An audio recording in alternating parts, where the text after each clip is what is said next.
Welcome সবাইকে। সবাই কেমন আছেন? আশা করছি সবাই খুব ভালো আছেন। চ্যানেলে কিন্তু এবার ব্যাক টু ব্যাক গল্প আসছে, তো আপনাদেরও তো কিছু দায়িত্ব রয়েছে সেখানে। আপনারা প্লিজ গল্পগুলো লাইক করুন, শুনুন ভালো করে, চ্যানেলটিকে সাবস্ক্রাইব করুন, বন্ধুদের সাথে গল্পগুলো শেয়ার করুন, কমেন্ট করে জানান আমরা আর কি ইমপ্রুভমেন্ট আনতে পারি। শুরু হচ্ছে আজকের গল্প। রাসবিহারী ক্রসিং এর কাছে হাজার গাড়ির ভিড়ে যে লাল রঙের অ্যাম্বাসেডরটা দাঁড়িয়ে রয়েছে, তার চালকের আসনে বিরক্ত মুখে বসে আছে রঞ্জন। বয়স 30-এর চৌকাট পার করেছে সদ্য। ফ্রেঞ্চ কাট দাড়ি, গায়ের রং শ্যামলা। সল্টলেকের একটি বেসরকারি তথ্য প্রযুক্তি সংস্থার মাঝারি মাপের কর্তা সে। ইউটিউবে বেশ কিছুক্ষণ ধরে পার্ক স্ট্রিটে একটা লাশ উদ্ধার হওয়ার ভয়ঙ্কর ঘটনাকে কেন্দ্র করে একজন বুদ্ধিজীবী কলকাতার কতিপয় বুদ্ধিহীন নেতৃবৃন্দকে অকৃত্রিম বুদ্ধিদান করে চলেছেন এই ভিডিও সে দেখছিল। তবে রঞ্জনের বিশ্বাস, এই কলকাতা শহরে এখন যে সমস্ত ঘটনা ঘটছে সেগুলো সব বিচার করলে যা পরিস্থিতি দাঁড়াবে তাতে ভয়ঙ্কর শব্দটিও বোধহয় ভয় পাবে। দীর্ঘক্ষণ পরে রাসবিহারী মোড়ের সিগন্যাল পোস্টের লাল রক্তচক্ষু সবুজ হলো। প্রায় সাথে সাথেই আশেপাশে ঝিমিয়ে পড়া গাড়িগুলোতে যেন প্রাণের সঞ্চার হলো। তারপর দে ছুট। কিন্তু রঞ্জনের ঠাকুরদার আমলের অ্যাম্বাসেডরটা এই আধুনিক শহরে বড্ড বেমানান। তাই পাওয়ার স্টিয়ারিং এর জায়গায় সে এখনো পড়ে রয়েছে ম্যানুয়াল স্টিয়ারিং এ। ফলস্বরূপ স্টিয়ারিং ঘোরাতে গিয়ে রঞ্জন ঘুরে গেলেও সহজে গাড়ির চাকা ঘুরল না। অনেকবার অবশ্য ভাবনা এসেছে গাড়িটা বিক্রি করে দেওয়ার কথা। তবে বাঙালির যা স্বভাব, আজ কাল পরশু এমনকি তরশু করে আর হয়ে ওঠা হলো না।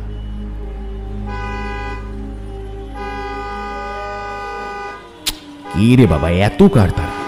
রিভারভিউ মিররে রঞ্জন দেখলো একখানা ছোট্ট চকলেট রঙের ন্যানো তার গাড়িটাকে ওভারটেক করার চেষ্টা করছে। ডান দিকের ইন্ডিকেটরের সুইচটা অন করে দিল সে। গাড়িটা পাশ দিয়ে হুশ করে বেরিয়ে গেল।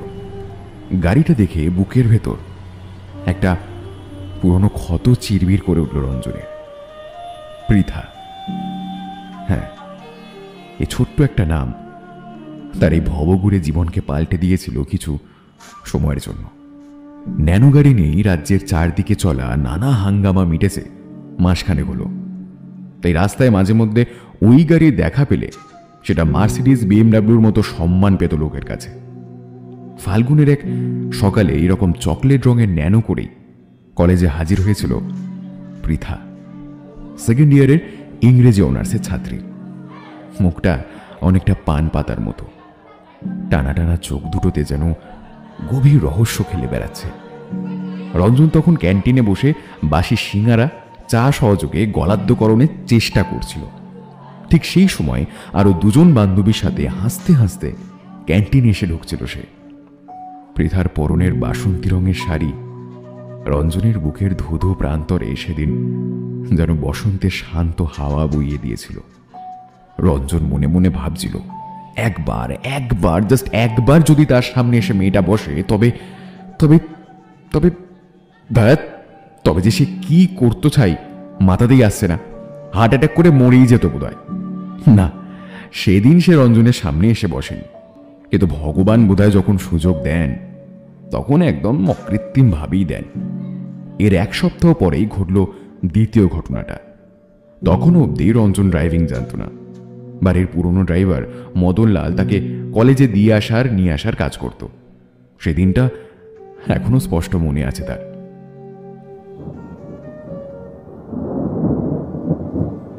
আকাশটা ছিল বেশ মেঘলা, কয়েক পশলা বৃষ্টি হয়েছিল সকাল থেকে।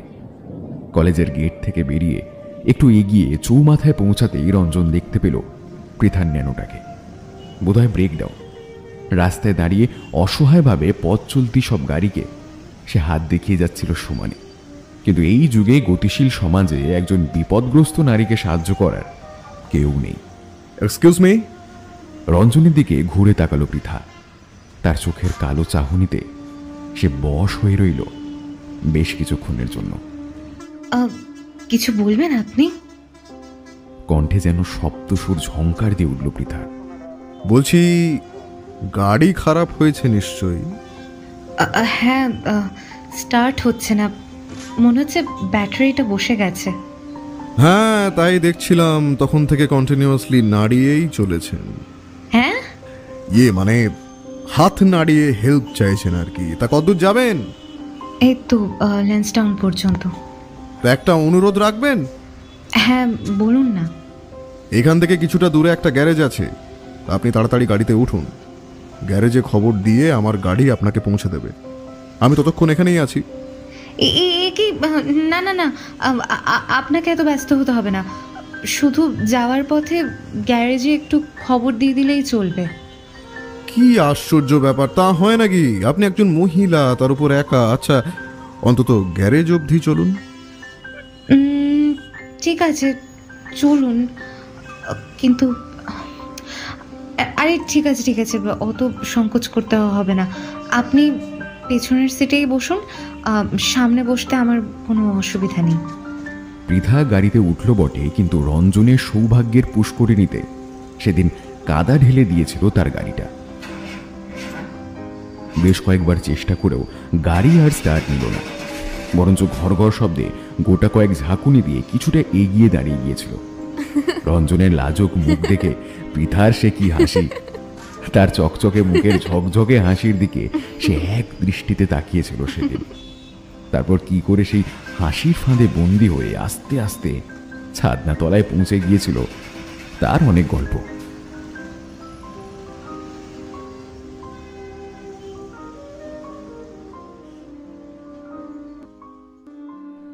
গাড়ি এসে আটকে গেল সায়েন্স সিটির কাছে একটা জ্যামে, আর রঞ্জনের চোখ আটকে গেল একটা বহুতলে লাগানো বিজ্ঞাপনী হোর্ডিংয়ের দিকে।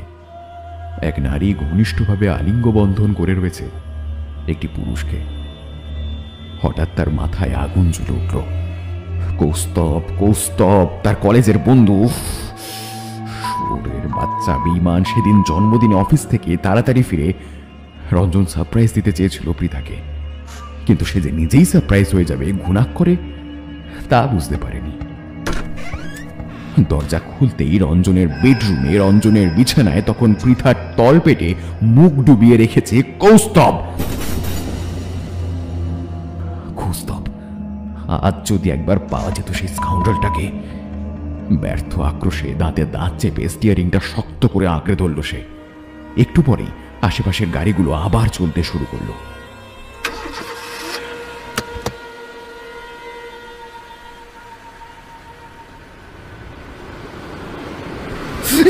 গান মেরেছে, গান মেরেছে, গান মেরেছে! ফাক, ফাক! ইয়েস!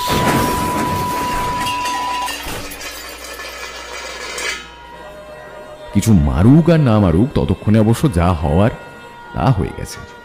রঞ্জনের গাড়ি সেই চকলেট রঙের ন্যানোটিকে ঠুকে দিয়েছে। অবশ্য এতে তার দোষ নেই, কারণ ওই গাড়িটাই চলতে চলতে আচমকা দাঁড়িয়ে পড়েছিল। কিন্তু লোকজন বিশ্বাস করলে তবে তো। সবাই, এমনকি পুলিশ পর্যন্ত এসে গাড়ির বন্ধ কাজে দম দম করে মারতে শুরু করে দিয়েছে।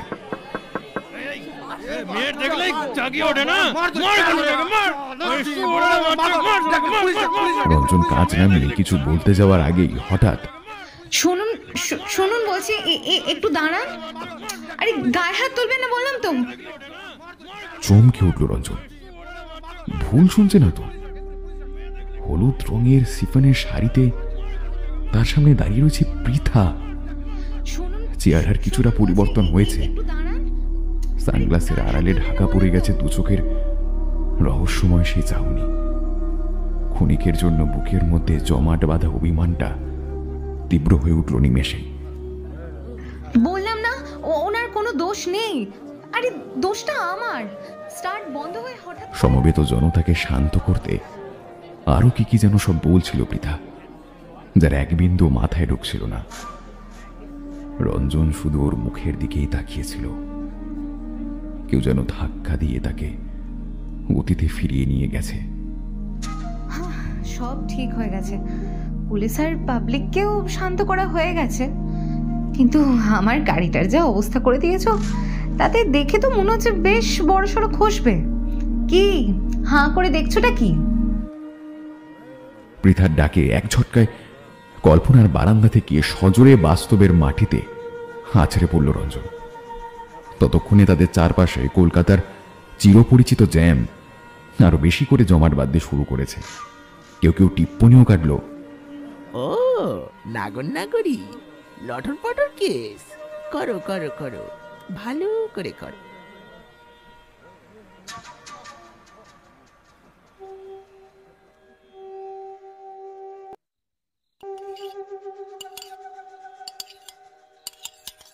আমি না কখনো ভাবিনি এই দিনটাও ফিরে আসবে আমাদের জীবনে। মিক্সড ফ্রাইড রাইসের থালায় চামচটা নাড়াচাড়া করতে করতে উদাসভাবে বলল Pritha, There are more things in heaven and earth, Horatio, sorry, Pritha, than I dreamt of in your philosophy. বাবা, ভারী শেক্সপিয়ারের নাটকের বুলি কপচানো হচ্ছে তো মশাই। ইংরেজিতে সেকেন্ড ইয়ারে কত পেয়েছিলে মনে আছে তো? অনেক কষ্টে পৃথাকে রাজি করিয়ে কিছুক্ষণের জন্য নিজের ফ্ল্যাটে নিয়ে এসেছে রঞ্জন।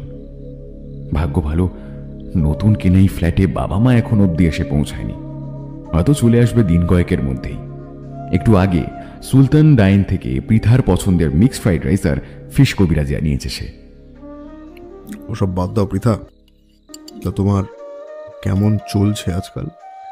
আমার আর চলা, কুল ভাঙা ঢেউ আর নীড় ভাঙা পাখি কোনোদিন নিজের আগের পরিস্থিতিতে ফিরে যেতে পারে?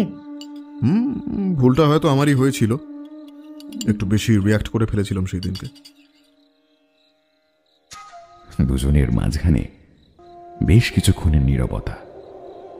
পৃথার দৃষ্টি এখন ব্যালকনির বাইরে। রঞ্জন একটা সিগারেট ধরালো। এখনো কি সেই একই ব্র্যান্ড? মৃদু কণ্ঠে জিজ্ঞেস করল পৃথা। হ্যাঁ।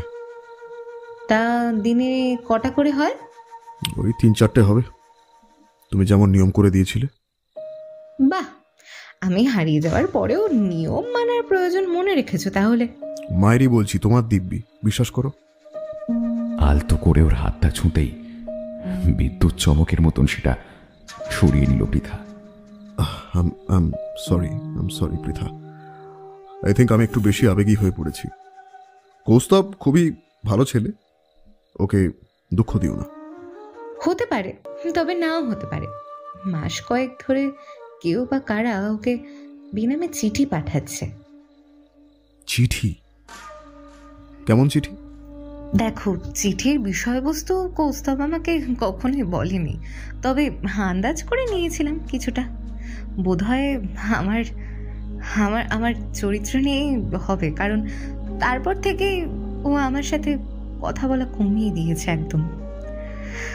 যাই হোক, আমার কথা তো শুনলে, এবার নিজের কথা বলো কিছু। এবার তো একটু গুছিয়ে গেছে সংসারী হও। সংসার? পৃথা, সংসার করাটা আমার ভাগ্যে লেখা নেই। কেন? সেই পল্লবী, তার খবর কি? পুরনো ঘায়ে আঘাত দিতে চাইছো পৃথা? মানুষ না বড় নিষ্ঠুর হয় রঞ্জন।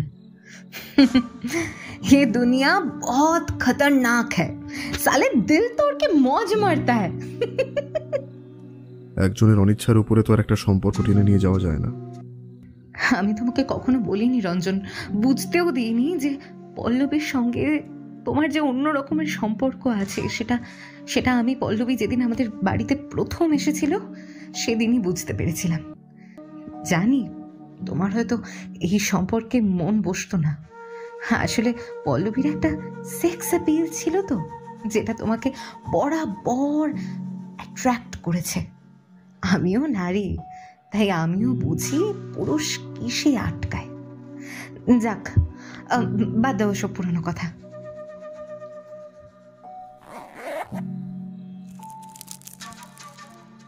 ঠিক এমন সময় পৃথা একটা অদ্ভুত কাণ্ড করল। সোফায় রাখা লাল লিনেনের ব্যাগ থেকে মাঝারি আকারের একটা মিয়ামুরের বাক্স বের করে রঞ্জনের হাতে দিয়ে বলল, হ্যাপি বার্থডে রঞ্জন, শুভ জন্মদিন। এ কি, তোমার মনে আছে পৃথা? কখনো ভুলিনি। দুজনের পথ হয়তো আলাদা হয়ে গেছে, তাও ভুলিনি। ভগবান বোধহয় এটাই চাইছিলেন। ভুলিনি বলেই হয়তো কাকতালীয়ভাবে আজকের এই দুর্ঘটনাটা ঘটল। কৌস্তবের জন্য কেনা কেকটা উপযুক্ত কাজে ব্যবহার হলো। ও, তা আজ বুঝি তারও জন্মদিন? না, অ্যানিভার্সারি।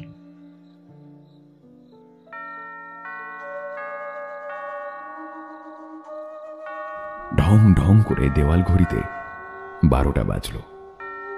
রঞ্জন প্রায় 1.5 ইঞ্চি লম্বা সিগারেটের ছাইটা অ্যাশট্রেতে ফেলে দিয়ে উঠে দাঁড়ালো। রঞ্জন, নতুন করে জীবনটা আবার শুরু করা যায় না?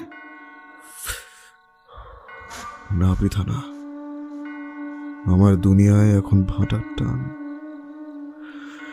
নতুন করে জোয়ার আসার কোনো উপায় নেই। আর জোর খাটাই যদি? জোর মানে? হঠাৎ পৃথা সোফা ছেড়ে উঠে দাঁড়িয়ে রঞ্জনকে জড়িয়ে ধরল। তারপর নিজের রক্তাভ ঠোঁট দুটো তার মুখের কাছে নিয়ে এসে বলল, ঠিক এইভাবে। কি করছো তুমি? ছাড়ো। শোনো পৃথা, ক্ষণিকের সুখের জন্য নিজের ব্যক্তিত্বকে আমি বিসর্জন দিতে পারবো না। কিন্তু এই যে নারীর মোহ ভায়া, এত সহজে কাটাবে কিভাবে?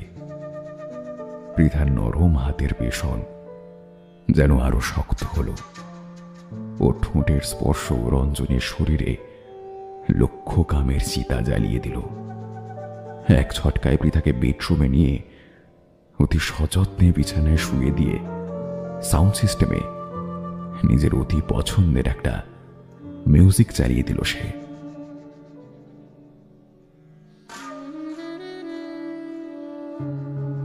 ঘরের নীল ডিম লাইটে শিফনের শাড়ি পরা পৃথাকে কোনো স্বর্গের অপ্সরার থেকে কম লাগছিল না। রঞ্জন পৃথার বুকের ওপর থেকে আঁচলটা সরিয়ে দিল, আর একটু একটু করে সমস্ত অবগুণ্ঠন মুক্ত হয়ে পৃথা অবশেষে তার কাছে নীরবে তার শরীরটাকে আত্মসমর্পণ করল।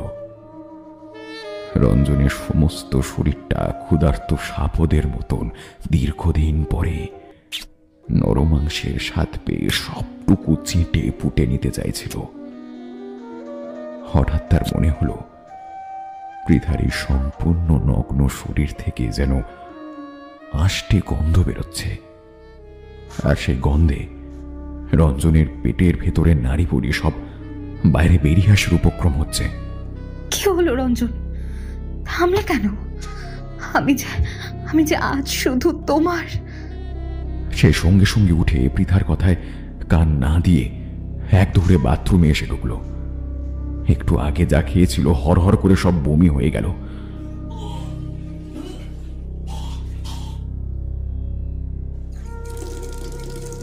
চোখে মুখে ভালো করে জলের ছাপটা দিল। না, আষ্টে গন্ধটা এখনো শরীর থেকে যায়নি। ভালো করে সাবান দিয়ে ঘষে ঘষে স্নান করলো অনেকক্ষণ ধরে। তারপর ভেজা শরীর নিয়ে দাঁড়ালো আয়নার সামনে।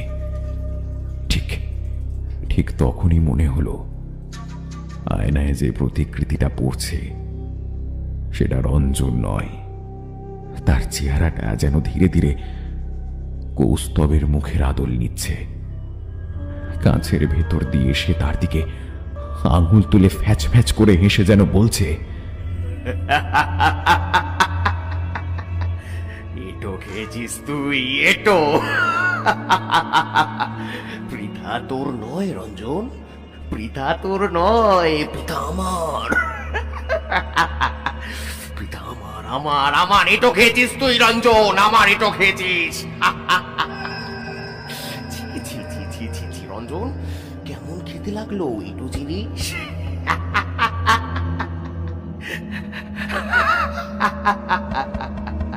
এই সেই চেনা হাসি যেদিন নিজের বেডরুমে কৌস্তবের মুখে দেখেছিল।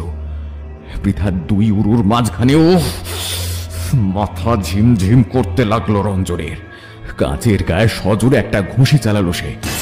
ঝনঝন করে মেঝেতে ছড়িয়ে পড়লো কাঁচের টুকরোগুলো। চুলগুলো খামচে ধরে পাগলের মতন দেওয়ালে মাথা ঠুকে চিৎকার করলো রঞ্জন, না না না না, আমি আমি আমি রঞ্জন, আমি রঞ্জন, আমি আমি কিছুতেই কৌস্তব হতে পারি না। আমি কৌস্তব নই, আমি রঞ্জন। এই এই কৌস্তব, শুনছিস তুই? শুয়োরের বাচ্চা, আমি রঞ্জন। তোর জায়গায় আমি কোনোদিন নিজেকে কল্পনা করতে পারবো না, কোনোদিন না। শুয়োরের বাচ্চা, সরে যা আমার চোখের সামনে থেকে, সরে যা জানোয়ার একটা, সরে যা কৌস্তব। কি হয়েছে রঞ্জন? তুমি এরকম চেঁচাচ্ছ কেন? এক লাথি মেরে বাথরুমের দরজাটা খুলে দিল সে। পৃথা ওইভাবেই নগ্ন হয়ে বিছানা থেকে উঠে চলে এসেছে। দু চোখের দিকে বেশ কয়েক মুহূর্ত অবাক দৃষ্টিতে তাকিয়ে থেকে সে আবার জড়িয়ে ধরার চেষ্টা করলো রঞ্জনকে। রঞ্জন, রঞ্জন, আমাকে ছেড়ে যাস না, দোহাই তোর। এমন সুখ আমি অনেক দিন পাইনি, যাস না ছেড়ে আমায়। পৃথার শরীরটা দেখে কেমন যেন গা ঘিন ঘিন করে উঠল রঞ্জনের। এক ধাক্কায় ওকে সরিয়ে দিল, তারপর চুলের মুঠি ধরে টানতে টানতে নিয়ে গেল ব্যালকনির রেলিং এর ধারে। কি করছোটাকে রঞ্জন? ছাড়ো, ছাড়ো, আমায় ছেড়ে দাও। আমার লাগছে রঞ্জন, ছাড়ো আমাকে, ছাড়ো। কি করছো তুমি? ছাড়ো আমায়, কাল ওর সাথে চল, চল, ছাড়ো আমার রঞ্জন, ছেড়ে দাও। আমার লাগছে রঞ্জন, ছাড়ো আমাকে, ছাড়ো। না না না।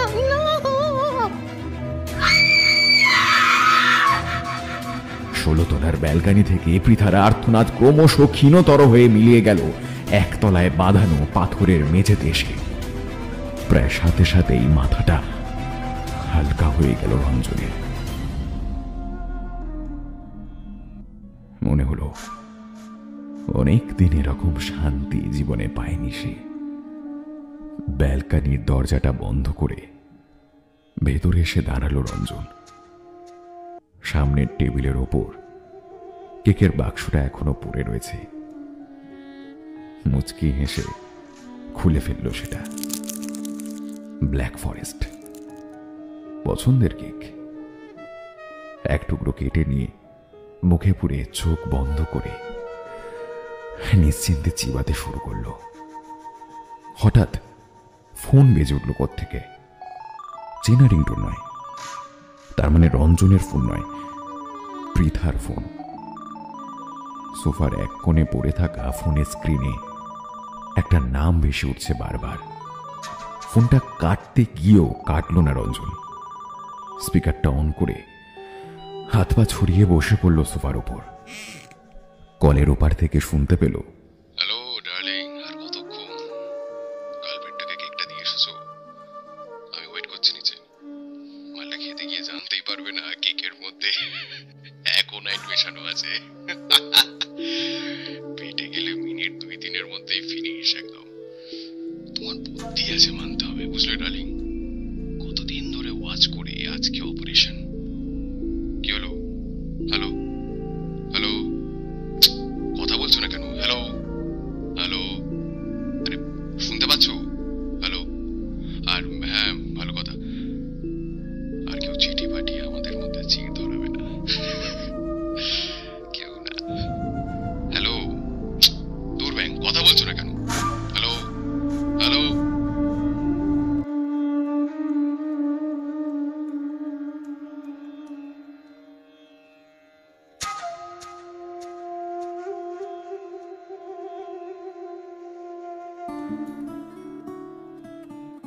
খুব শিগগিরই আবার দেখা হচ্ছে অন্য একটি গল্প নিয়ে। ততক্ষণ সবাই ভালো থাকুন, সবাইকে ভালো রাখুন, আর সঙ্গে রাখুন, শুনতে থাকুন গল্পের বই ইউটিউব চ্যানেল। শুভরাত্রি সবাইকে।